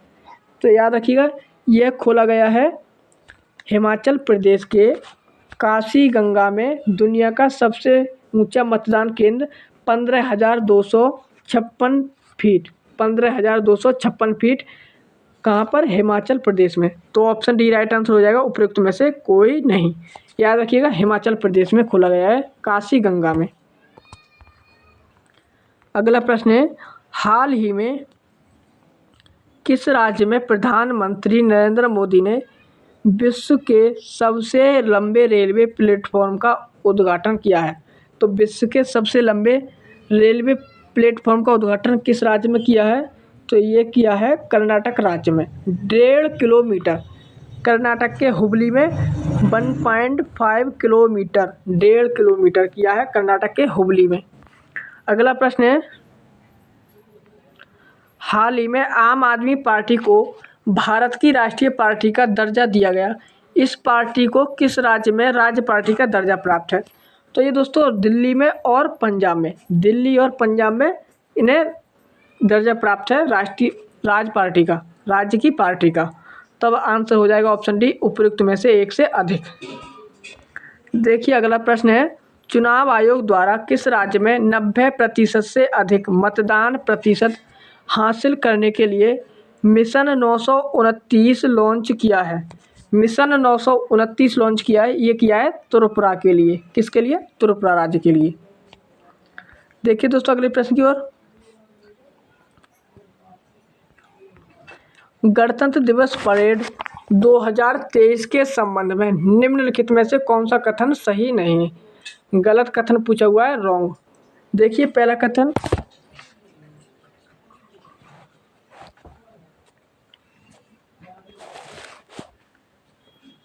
कौन से कथन सही नहीं है? पहला कथन है दोस्तों, उत्तर प्रदेश की झांकी को सर्वश्रेष्ठ झांकी का पुरस्कार दिया गया है। तो दोस्तों ये वाला इसमें गलत हो जाएगा। क्यों? क्योंकि उत्तराखंड की झांकी को सर्वश्रेष्ठ पुरस्कार दिया गया है। अगला है दोस्तों, नवयुक्त अग्निवीर पहली बार परेड का हिस्सा बनेंगे। दोस्तों ये भी ठीक है, इसमें परेड में पहली बार एनसीसी की झांकी प्रस्तुत की गई है। किसकी? एनसीसी की। दोस्तों ये वाला गलत है। क्यों? दोस्तों पहली बार नारकोटिक्स कंट्रोल ब्यूरो की झांकी प्रस्तुत की गई। किसकी? Narcotics controller bureau, narcotics control bureau की झांकी प्रस्तुत की गई है पहली बार। दोस्तों ये वाला गलत हो जाएगा। और ये दोस्तों इसमें भी गलत है। क्यों? यहाँ पर उत्तराखंड आना चाहिए। क्या? उत्तराखंड। यूके की झांकी सर्वश्रेष्ठ मिली है उत्तराखंड की झांकी को। तो पहला गलत है, तीसरा गलत है। तब आंसर क्या हो जाएगा? उपयुक्त में से एक से अधिक गलत है। डी ऑप्शन राइट आंसर यहाँ पर हो जाएगा। याद रखिएगा, नारकोटिक्स कंट्रोलर ब्यूरो की झांकी पहली बार प्रस्तुत की गई है 2023 में। अगला प्रश्न है 106। भारत ने G20 की अध्यक्षता के दौरान किस फसल के उत्पादन को बढ़ावा देने के लिए MIIRA मीरा वैश्विक पहल शुरू करने की योजना बनाई है? मीरा वैश्विक पहल तो किसके लिए ये बनाई है दोस्तों? बाजरा के लिए। ऑप्शन सी राइट आंसर हो जाएगा, बाजरा। देखिए दोस्तों अगला प्रश्न, अगला प्रश्न है ये हमारा, भारत द्वारा विकसित पहले 5G सक्षम ड्रोन का क्या नाम है? दोस्तों 5G ड्रोन है पहला, सक्षम है 5G। इसका दोस्तों क्या नाम है? याद रखिएगा, जो इसका नाम है वो है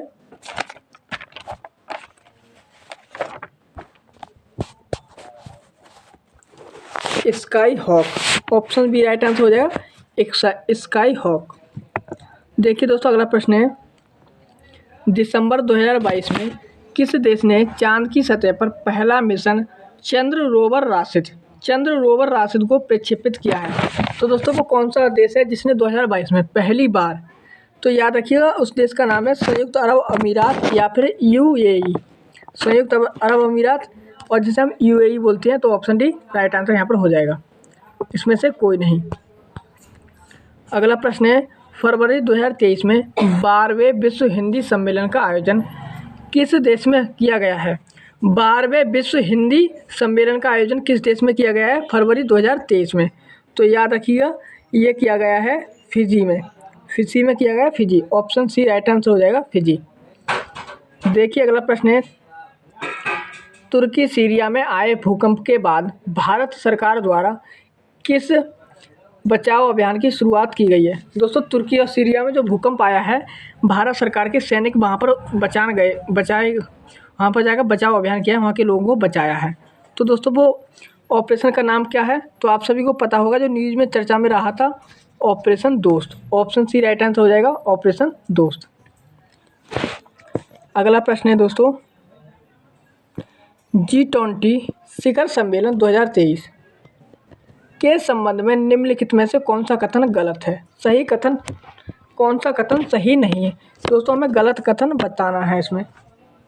दोस्तों भारत ने 1 जनवरी 2023 से G20 की अध्यक्षता संभाली है। दोस्तों ये वाला गलत है। क्यों गलत है? अब इसके बारे में भी बता देते हैं हम। जो दोस्तों भारत है उसने 1 जनवरी से नहीं, 1 दिसंबर 2022 से, दोस्तों 1 दिसंबर 2022 से, दोस्तों सिर्फ 3 दिन का अंतर है, सॉरी 1 महीने का अंतर है, सिर्फ 1 महीने का। यहाँ पर 1 दिसंबर 2022 से शुरू की गई थी। तो ये पहला कथन गलत हो जाएगा। इसमें ये पहला कथन गलत है, तब आंसर हो जाएगा ऑप्शन ए राइट आंसर। देखिए नीचे के 2 कथन देख लेते हैं। इस सम्मेलन का आयोजन नई दिल्ली में किया जाएगा, ठीक बात है। सम्मेलन का थीम एक पृथ्वी एक परिवार एक भविष्य, ये भी ठीक है। देखिए दोस्तों अगला प्रश्न है, निम्नलिखित में से किस देश ने दुनिया का सबसे लंबा यात्री ट्रेन चलाया है? दुनिया का सबसे लंबा यात्री ट्रेन दोस्तों ये किस देश ने चलाया है? तो याद रखिएगा दुनिया का जो सबसे लंबा यात्री ट्रेन है वो चलाया है स्विट्जरलैंड ने, स्विट्जरलैंड ने। ऑप्शन ए राइट आंसर हो जाएगा। 2 किलोमीटर का है। कितना है दोस्तों? 2 किलोमीटर। 100 डिब्बे हैं, 2 किलोमीटर लंबी है। देखिए दोस्तों अगला प्रश्न है, अक्टूबर 2023 में संयुक्त राष्ट्र सुरक्षा परिषद की आतंकवाद निरोधी समिति की बैठक किस देश में आयोजित की गई है? तो आतंकवाद विरोधी समिति की बैठक किस देश में आयोजित की गई है? तो याद रखना ये की गई है हमारे भारत में, इंडिया में। ऑप्शन बी राइट आंसर होगा, इंडिया में की गई है। देखिए दोस्तों अगला प्रश्न है, भारत को मोटे अनाज के लिए वैश्विक केंद्र बनाने के उद्देश्य से किस उत्कृष्टता केंद्र को बढ़ावा दिए जाने की घोषणा सरकार ने बजट 2023-24 में की है? भारत को मोटे अनाज के लिए वैश्विक केंद्र बनाने के उद्देश्य से तो 2023 में कौन सा उत्कृष्टता केंद्र की घोषणा की गई है बढ़ावा देने के लिए सरकार ने की है? तो याद रखिएगा, वो की है भारतीय मोटा अनाज या बाजरा अनुसंधान संस्थान हैदराबाद ने। याद रहेगा, हैदराबाद वाले संस्थान ने। देखिए दोस्तों, अगला प्रश्न है हमारा, केंद्रीय आर्थिक सर्वेक्षण के अनुसार वित्त वर्ष 2022-23 के लिए कितना प्रतिशत राजकोषीय घाटा का अनुमान लगाया गया है? कितने प्रतिशत राजकोषीय घाटे का अनुमान लगाया गया है वित्तीय वर्ष 2022 और 23 के लिए? तो याद रखना है, वो दोस्तों है 6.4%। ऑप्शन बी राइट आंसर हो जाएगा, 6.4%। देखिए दोस्तों, अगला प्रश्न है हमारा यहाँ पर,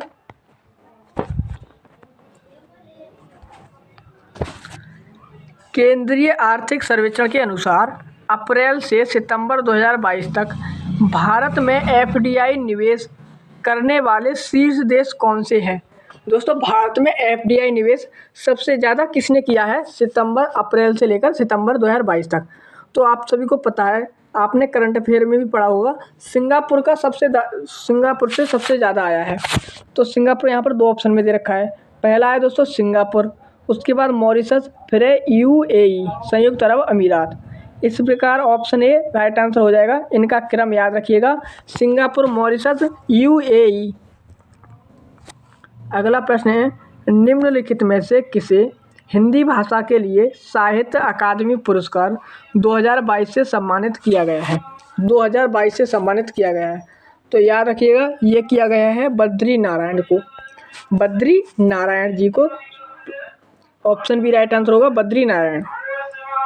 अगला प्रश्न है दोस्तों, मार्च 2023 में 7वें अंतर्राष्ट्रीय धम्म सम्मेलन का आयोजन कहाँ किया गया है? धर्म सम्मेलन का आयोजन कहाँ पर किया गया है? मार्च 2023 में 7वां है दोस्तों, 7वां। तो याद रखिएगा, कहाँ पर किया गया है? ये किया गया है भोपाल में। ऑप्शन सी राइट आंसर होगा, भोपाल। अगला प्रश्न है, पहली बार आयोजित अंडर 19 महिला क्रिकेट विश्व कप 2023, पहली बार आयोजित अंडर 19 महिला क्रिकेट विश्व कप 2023 का खिताब किस देश ने जीता है? तो ये दोस्तों किसने जीता है, इस बात को याद रखिएगा। ये दोस्तों दक्षिण अफ्रीका में इसका आयोजन किया गया है। आयोजन कहाँ पर हुआ है? दक्षिण अफ्रीका में। लेकिन जीत लिया है किसने? भारत ने। ऑप्शन सी राइट आंसर होगा, भारत इसको जीता है। अगला प्रश्न है, हाल ही में किस राज्य सरकार द्वारा मुख्यमंत्री शिक्षा पुरस्कार योजना की शुरुआत की गई है? बात करें दोस्तों मुख्यमंत्री शिक्षा पुरस्कार योजना किस राज्य ने शुरू की है? तो यह की है दोस्तों ओडिशा राज्य ने। ओडिशा में शुरू की गई है। ऑप्शन ए राइट आंसर यहाँ पर हो जाएगा। अगला प्रश्न है दोस्तों, मई 2023 में निम्नलिखित में से किसे विश्व बैंक के अध्यक्ष के रूप में नियुक्त किया गया है? दोस्तों विश्व बैंक का अध्यक्ष किसे नियुक्त किया गया है? अजय बंगा को। ऑप्शन बी राइट आंसर होगा, अजय बंगा को नियुक्त किया गया है। अगला प्रश्न है दोस्तों, सितंबर 2022 में जारी मानव विकास सूचकांक 2021-22 के संबंध में कौन सा कथन सत्य है? 2021-22 के संबंध में कौन सा कथन सत्य है? तो इसमें दोस्तों 2 कथन दे रखे हैं, बताना है कौन सा कथन सत्य है।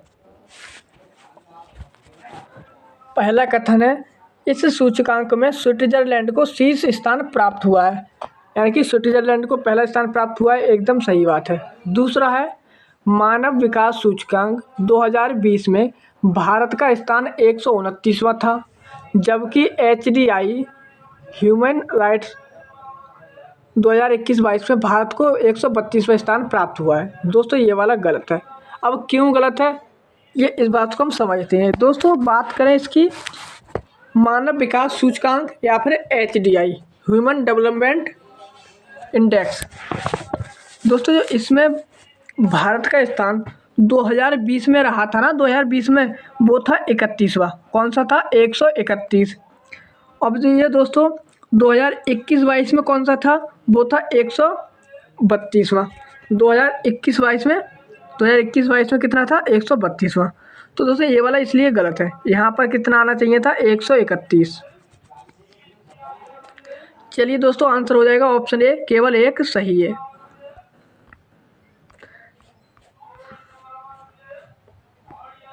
दोस्तों अगला प्रश्न देखिएगा, 36वें राष्ट्रीय खेल 2022 के संबंध में कौन सा कथन सत्य नहीं है। दोस्तों जो 36वां राष्ट्रीय खेल हुए हैं 2022 में, उसके संबंध में गलत कथन हमें बताना है, गलत। देखिए दोस्तों 3 कथन दे रखे हैं, तीनों के बारे में हम अच्छे से जानेंगे 36वें राष्ट्रीय खेल के बारे में।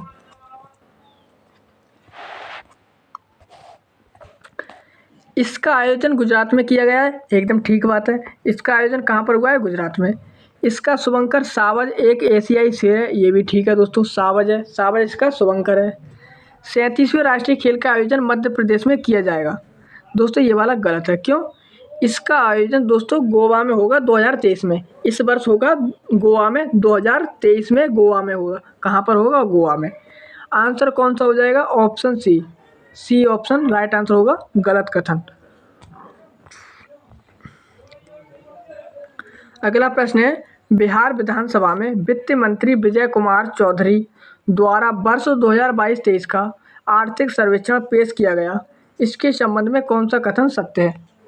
दोस्तों सत्य कथन बताना है, बिहार विधानसभा के वित्त मंत्री ने जो आर्थिक सर्वेक्षण अभी पेश किया है 2022-23 का। देखिए दोस्तों पहला कथन है इसमें, यह है बिहार का 17वां आर्थिक सर्वेक्षण है। जब दोस्तों हमने आर्थिक सर्वेक्षण पढ़ा था तो उसमें बताया था कि ये 17वां आर्थिक सर्वेक्षण है, तो ये तो क्लियर हो गया, ठीक बात है। वित्तीय वर्ष 2021-22 में बिहार में आर्थिक विकास की दर 10.98% रही है। दोस्तों ये भी ठीक बात है। अभी हम पीछे प्रश्न में इसका उत्तर बता के आ रहे हैं आपको, आर्थिक विकास दर 10.98 रही है, ठीक बात है। अगला है आर्थिक विकास की दर के मामले में बिहार देश में तीसरे स्थान पर है। दोस्तों ये भी ठीक बात है, जो हमारा बिहार है वो दोस्तों तीसरे स्थान पर आ गया है आर्थिक विकास के मामले में। दोस्तों तीनों कथन सही हो गए, तब आंसर क्या होगा, कौन सा कथन सत्य है। तब आंसर होगा ऑप्शन डी, उपयुक्त में से एक से अधिक, क्योंकि तीनों कथन ठीक हैं। अगला प्रश्न है, बिहार सरकार द्वारा वर्ष 2023-24 के लिए लगभग रुपए कुल परिव्यय के साथ राज्य का बजट पेश किया गया है। 2023-24 का जो बजट है वो दोस्तों कितने रुपए इसमें व्यय किए जाएंगे, कितने रुपए, तो याद रखिएगा कितने रुपए, 2.62 लाख करोड़।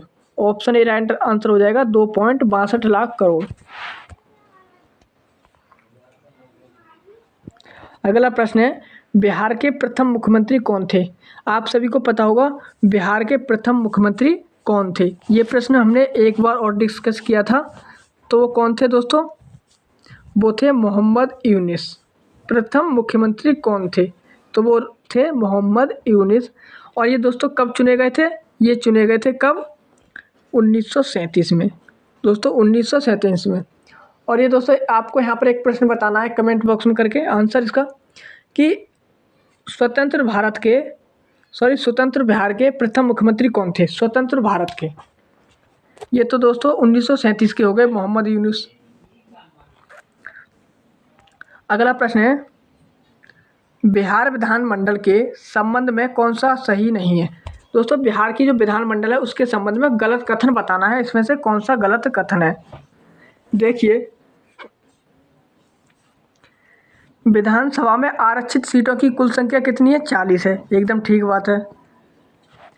विधान परिषद में आरक्षित सीटों की संख्या 06, ये भी दोस्तों ये भी ठीक है। विधानसभा में सदस्यों की कुल संख्या 343 है। दोस्तों बिहार की जो विधानसभा है उसमें सदस्यों की कुल संख्या कितनी है, वो है 243। कितनी है दोस्तों, 243, याद रखेंगे कितनी है, 243, 243।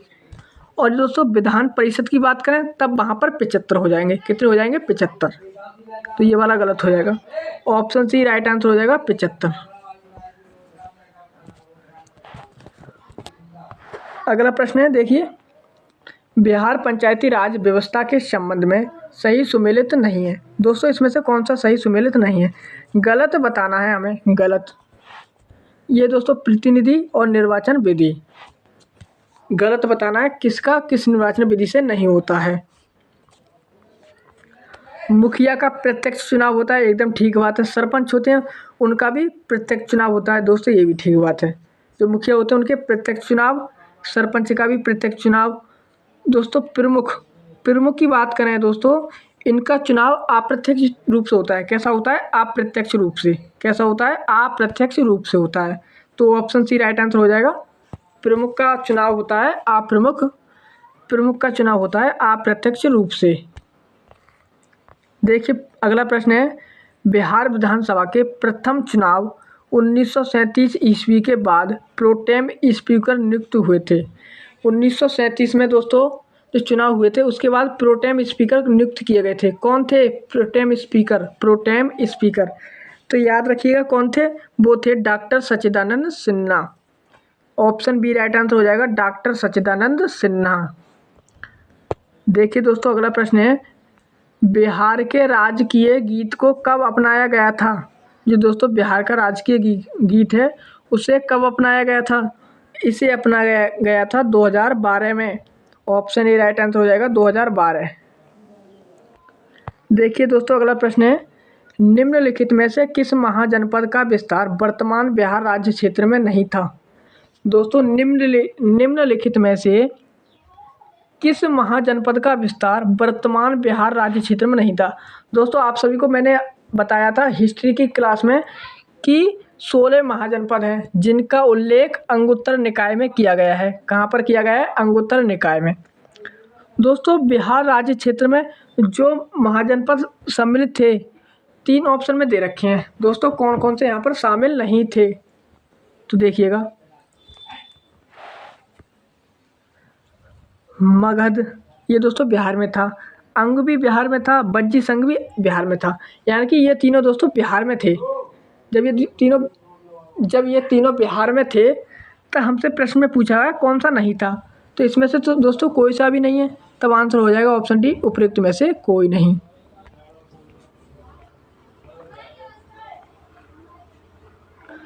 देखिए दोस्तों अगला प्रश्न,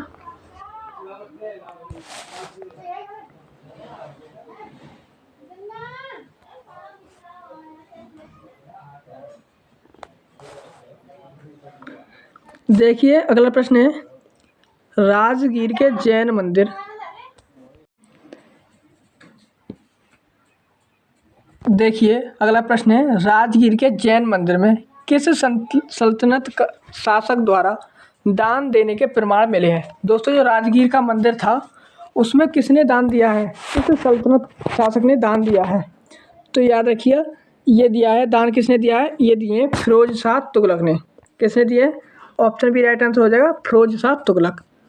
अगला प्रश्न है, प्रांतपति मानसिंह के समय बिहार की राजधानी कहाँ थी? दोस्तों मानसिंह के समय बिहार की राजधानी ये थी रोहतास में। कहाँ पर थी? Rohtas. Option A right answer हो जाएगा, रोहतास। देखिए अगला प्रश्न है, निम्नलिखित में से कौन बिहार विभूति नाम से प्रसिद्ध था? दोस्तों बिहार विभूति नाम से कौन प्रसिद्ध था? तो याद रखिएगा ये थे अनुग्रह Narayan Singh. Anugrah Narayan Singh, option C right answer हो जाएगा, अनुग्रह नारायण सिंह। अगला प्रश्न है, निम्नलिखित में से कौन सी नहर गंडक नदी से संबंधित है? दोस्तों गंडक नदी से कौन सी नहर निकलती है? तो याद रखिएगा यहाँ से निकलती हैं त्रिवेणी, तिरहुत और दोन। ये सारी नदियाँ गंडक नदी से निकलती हैं। त्रिवेणी, तिरहुत, दोन, ये सारी जो नहर हैं ये गंडक नदी से निकलती हैं। तो आंसर हो जाएगा हमारा ऑप्शन डी, उपयुक्त में से सभी, उपयुक्त में से एक से अधिक।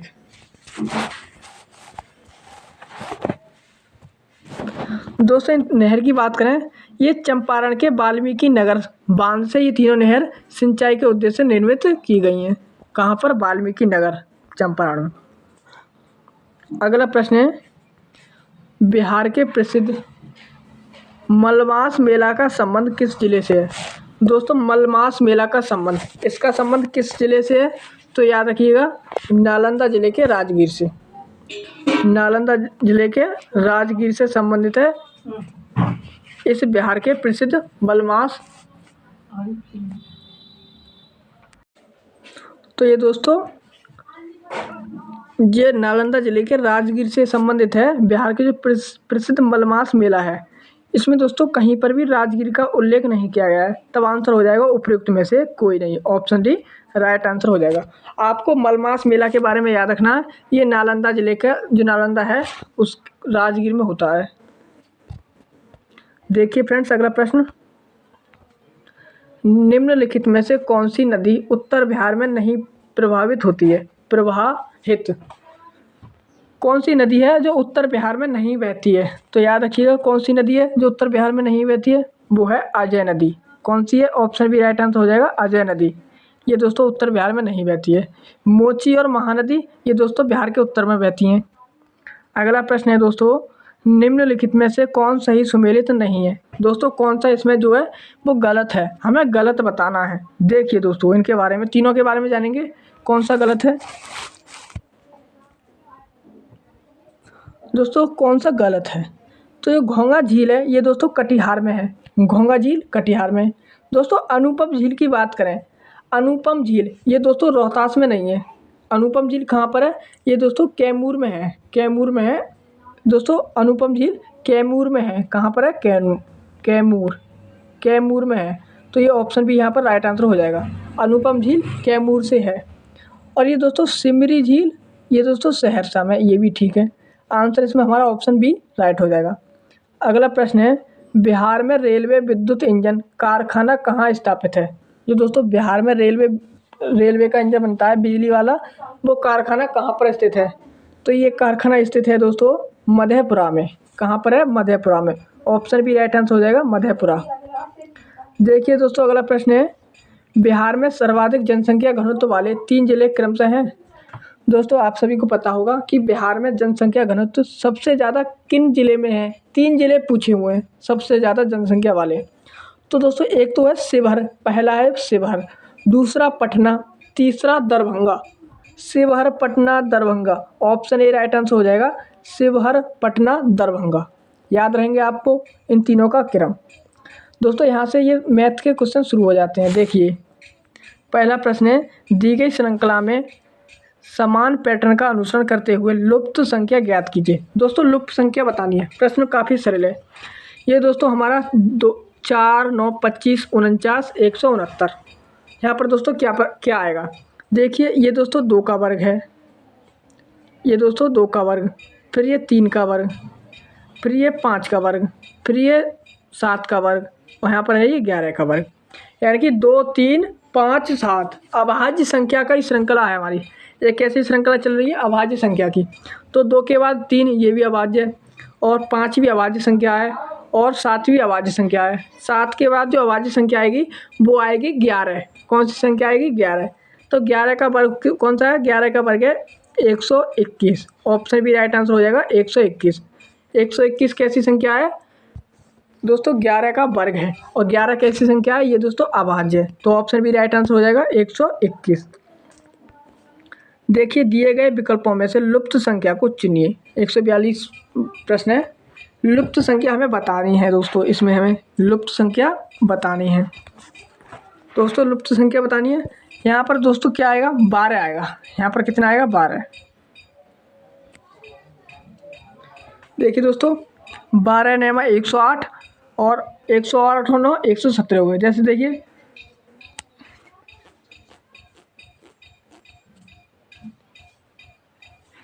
दोस्तों जैसे कि 14 7 98 कितने होते हैं? 14 7 98 होते हैं। 14 में और दोस्तों 98 में 7 जोड़ेंगे तो 105 आ जाएगा। जैसे दोस्तों 2 कन्ना 2, 2 एकम 2, 2 और 1 3 हो गए। तो दोस्तों इनकी गुणा हो रही है और यही जोड़े जा रहे हैं, यही जोड़े जा रहे हैं। जैसे कि यहाँ पर 12 की गुणा 9 से करेंगे और 9 जोड़ देंगे तो ये आ जाएगा। तो यहाँ पर दोस्तों हमारा ऑप्शन कौन सा राइट हो जाएगा? देखिए दोस्तों ऑप्शन में देख लेते हैं।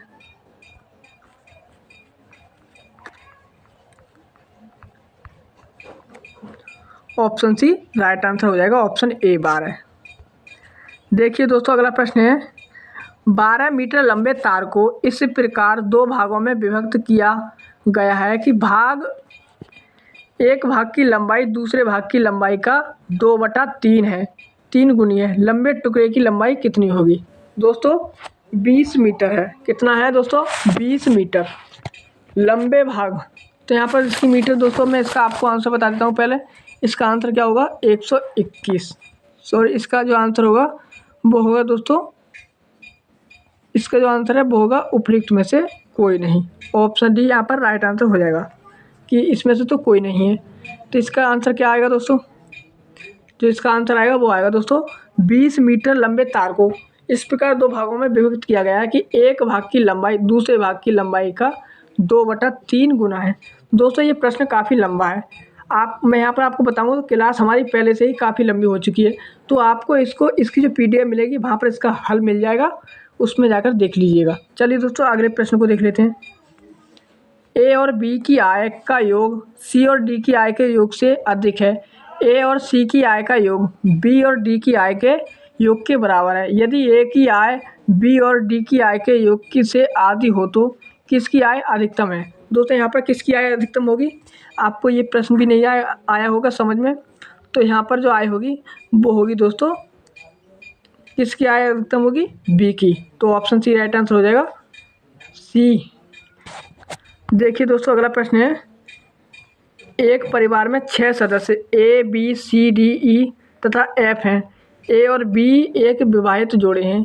ए पुरुष सदस्य है, डी सी का एकमात्र पुत्र है जो ए का भाई है, ई डी की बहन है, बी एफ की पुत्र वधू है जिसके पति की मृत्यु हो चुकी है, ई सी से कैसे संबंधित है?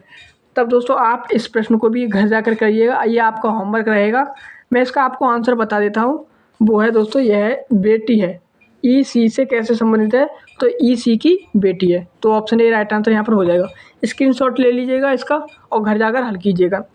दोस्तों इसका भी स्क्रीनशॉट ले लीजिएगा और इसका भी। इन तीनों प्रश्नों को हल कीजिएगा और इनका आंसर कमेंट बॉक्स में बताइएगा। दोस्तों इसका भी स्क्रीनशॉट ले लीजिएगा और इसको भी आपको कमेंट बॉक्स में बताना है। मैं इसका उत्तर बता देता हूँ आपको। जो इसका उत्तर होगा वो होगा ऑप्शन सी 6720। कितना होगा? 6720 इसका उत्तर होगा। इसकी दोस्तों इसका भी स्क्रीनशॉट लीजिएगा। मैं इसका उत्तर बता देता हूँ आपको। इसका उत्तर है ऑप्शन बी 60 ग्राम। कितना है? 60 ग्राम। देखिए दोस्तों इसका भी स्क्रीनशॉट लीजिएगा। मैं इसका उत्तर आपको बता देता हूँ। इसका उत्तर होगा दोस्तों 34। ऑप्शन ए राइट आंसर हो जाएगा 34। देखिए दोस्तों 150 लास्ट क्वेश्चन है। इसका भी दोस्तों क्या लीजिएगा, इसका भी स्क्रीनशॉट ले लीजिएगा। इसका जो आंसर है वो है 2340। कितना है? 2340। ऑप्शन बी राइट आंसर हो जाएगा 2340। देखिए दोस्तों 150 प्रश्न यहाँ पर हमारे पूरे होते हैं। 150 प्रश्न हमारे यहाँ पर पूरे हो चुके हैं। तो दोस्तों एडोटेरिया का 69वीं BPSC PT का टेस्ट सीरीज ये पहला था जो आज हमने पूरा कंप्लीट कर लिया है। अगर आप इसको लगातार देखते रहेंगे तो हम आपको ऐसे ही टेस्ट सीरीज और भी लाते रहेंगे। तो चलिए दोस्तों आपने इस टेस्ट सीरीज को पूरा कर लिया। मुझे उम्मीद है कि आपका अच्छे से गया होगा। चलिए दोस्तों इस क्लास को यहीं तक रखते हैं। मिलेंगे अगली क्लास में। तब तक के लिए जय हिंद, जय भारत।